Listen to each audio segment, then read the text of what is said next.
Hi guys, welcome to the channel. My name is Tigran Pierce if you're new here. Today we're looking at the business of photography and particularly your name and your branding. You wouldn't show up to a date for a potential partner wearing old dirty clothes and looking like you put zero effort in. I would hope not, because you know that first impressions count. You want to care about what your business looks like. This means what your business logo, style, branding. These are the things that often potential customers see first, and they're going to form an impression in your mind about you as a business. When I left high school, I worked for one of the most incredible businessmen I've ever had the pleasure of meeting. He was one of the only employers I ever had in my life as well. But this man was a self-made millionaire multiple times over. One of the best salesmen you could watch in action, and he would just get a crowd going and get people incentivized, and it was incredible to watch. Now, he used to have this saying, "Give me $1 million presentation for $2." What he meant is that make the presentation look like $1 million, but spend as little as possible on it. Let me ask you,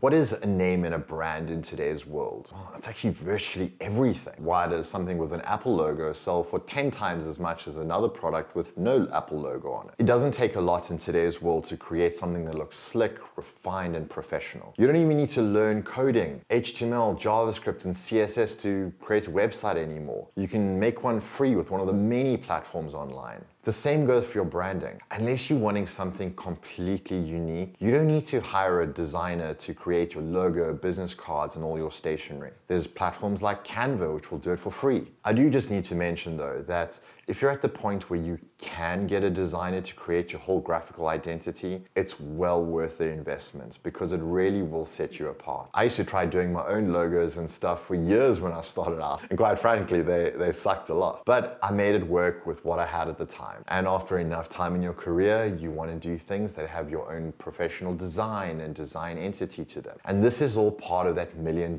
presentation. So why is your business's name, branding, and style actually even important? Well, how important are first impressions to you?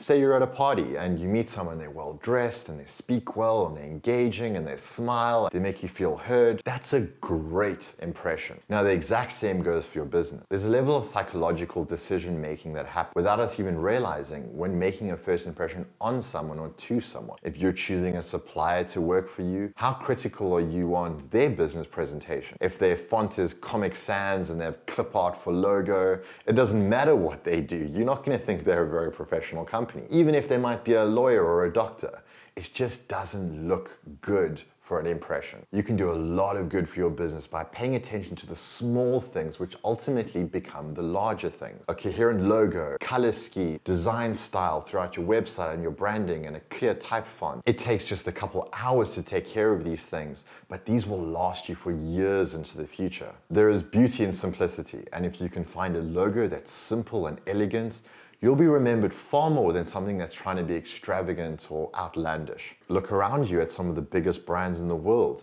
They have the simplest of logos. But hold up, I've already got a brand and a logo and an identity. Do I have to be changing it now? Well, that's on you to decide. Simple question, do you hate your own branding? I've always used my own taste as a yardstick for determining what my branding and my design looks like. The more refined my career has gotten and my niche segments, the more refined my branding and my design actually has become. A change is as good as the holiday, as they say, but you don't want to be changing up your business name and branding every 3 weeks. This is going to hurt your marketing efforts, as nobody's going to be able to remember what you were called or what you even look like. It's already hard enough to get people to remember you.